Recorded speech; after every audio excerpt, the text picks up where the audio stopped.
Сайн бацгаана уу? Та бүхэн засвар хэрхэн бүртгэх вэ? Видео заврыг танилцуулах гэж байна. За засварын захиалга гэсэн дээрээ дарангууд тухайн өдрийн бүртгэсэн нийт бүх засварын жагсаалтыг харуулна.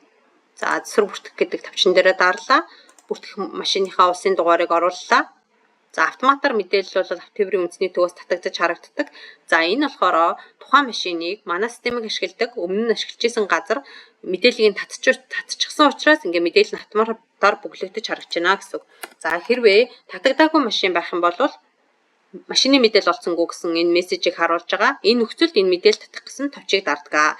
За ер нь бол мэдээлэл татах гэсэн товчийг 3 нөхцөлд дарж байгаа. Саяны тохиолдол мөн арлын дугаар болон үйлдвэрлэгч эднэрийг харуулдаг мөртлөө утас болон захиалагчийн нэр талбар нь хоосон харуулж байгаа нөхцөлд 3 дахь тохиолдол нь энэ машины марк нь бас өөр харагдж байгаа нөхцөл гэсэн энэ 3 тохиолдолд мэдээллийг татнаа. Бусад тохиолдолд бол байн болон мэдээлэл татах гэдэг товчийг бол дараадах шаардлага байхгүй.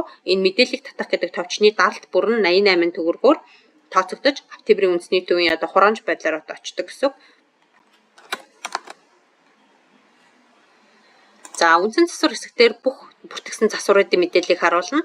За энэ засвар гэдэг сонголт нь зөвхөн засварын дэд ангиллал болон задарч харагддаг байгаа. Засварын дэд ангиллал гэдгээс за ямар засвар хийх гээд байгаа гэдгийг сонгож өгнө. За механикийн сонгож өглөө.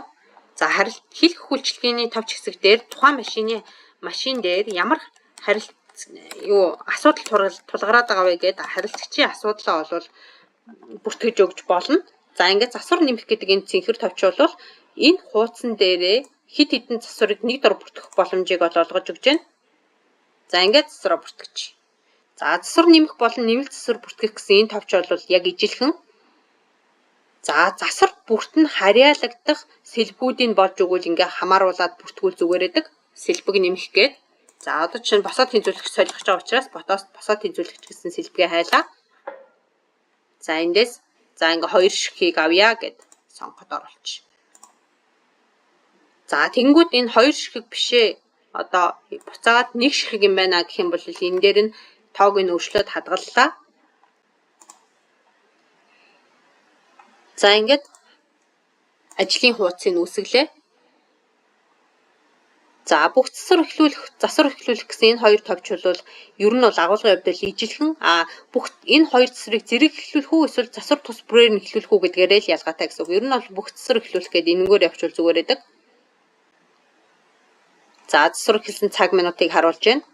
За засвар дуусгахаас өмнө километрийн залтыг оруулдаг.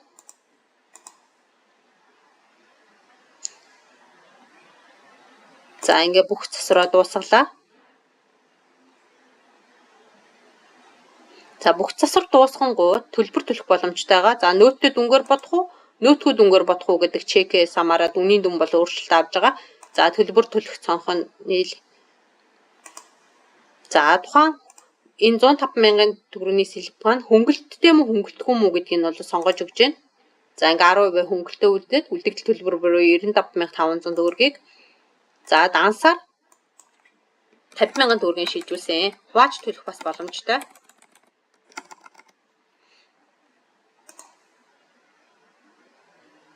За үлдэгдлийг нь бэлэн мөнгөөр өгсөн болвол за үлдэгдэл маань тэглэгдчихэд ингээд төлбөр төлөх боломжтой болж байгаа.